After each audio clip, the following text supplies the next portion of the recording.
एक बार जंगल में पक्षियों की आम सभा हुई। पक्षियों के राजा गरुड़ थे। सभी गरुड़ से असंतुष्ट थे। मोर की अध्यक्षता में सभा हुई। मोर ने भाषण दिया। साथियों, गरुड़ जी हमारे राजा है, पर मुझे यह कहते हुए बहुत दुख होता है कि उनके राज में हम पक्षियों की दशा बहुत खराब हो गई है।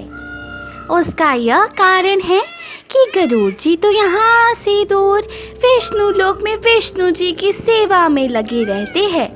हमारी ओर ध्यान देने का उन्हें समय ही नहीं मिलता। हमें अपनी समस्याएं लेकर फरियाद करनी जंगली चौपायों के राजा सिंह के पास जाना पड़ता है। हमारी गिनती न 3 में रह गई है और न 13 में। अब हमें क्या करना चाहिए, यही विचारने के लिए यह सभा बुलाई गई है। हुदहुद ने प्रस्ताव रखा। हमें नया राजा चुनना चाहिए जो हमारी समस्याएं हल करे और दूसरे राजाओं के बीच बैठकर हम पक्षियों को जीव जगत में सम्मान दिलाए। मुर्गे ने बांग दी। मैं हुदहुद जी के प्रस्ताव का समर्थन करता हूँ। चील ने जोर से सीटी मारी। मैं भी सहमत हूँ। मोर ने पंख फैलाए और घोषणा की। तो सर्वसम्मति से तय हुआ कि हम नए राजा का चुनाव करें, पर किसे बनाए हम राजा? सभी पक्षी एक दूसरे से सलाह करने लगे। काफी देर के बाद सारस ने अपना मुंह खोला। मैं राजा पद के लिए उल्लू जी का नाम पेश करता हूँ। वे बुद्धिमान है, उनकी आंखें तेजस्वी है, स्वभाव अति गंभीर है, ठीक जैसे राजा को शोभा देता है। हार्नबिल ने सहमति में सिर हिलाते हुए कहा। सारस जी का सुझाव बहुत दूरदर्शितापूर्ण है। यह तो सब जानते हैं कि उल्लू जी लक्ष्मी देवी की सवारी है। उल्लू हमारे राजा बन गए तो हमारा दरिद्र दूर हो जाएगा। लक्ष्मी जी का नाम सुनते ही सब पर जादू सा प्रभाव हुआ। सभी पक्षी उल्लू को राजा बनाने पर राजी हो गए। मोर बोला, ठीक है, मैं उल्लू जी से प्रार्थना करता हूँ कि वे कुछ शब्द बोले।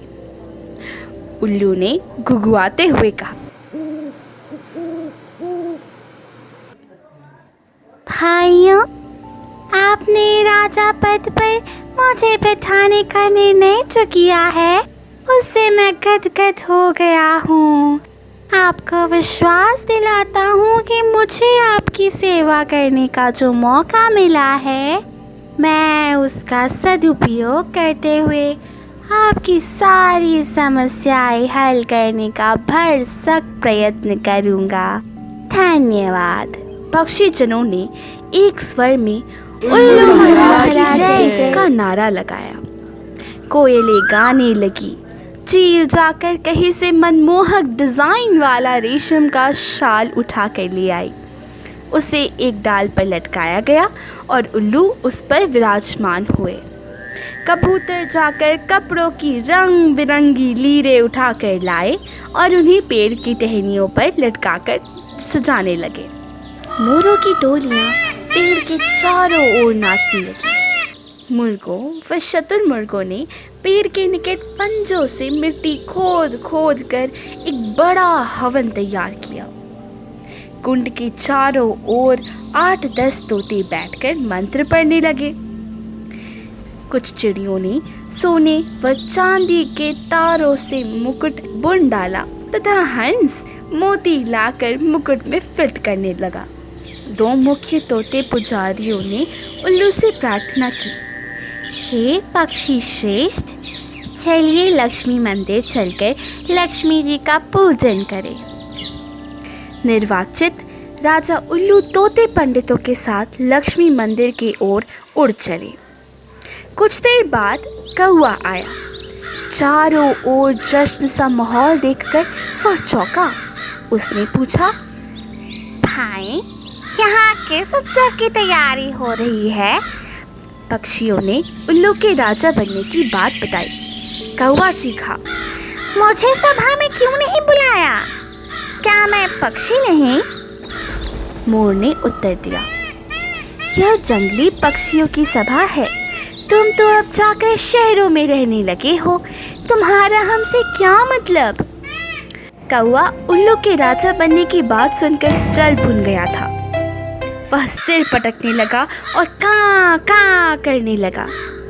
अरे, तुम्हारा दिमाग खराब हो गया है जो उल्लू को राजा बनाने लगे।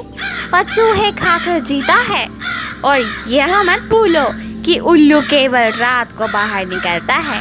अपनी समस्याएं और फरियाद लेकर किसके पास जाओगे? दिन को तो वह मिलेगा नहीं। कौवे की बातों का पक्षियों पर असर होने लगा।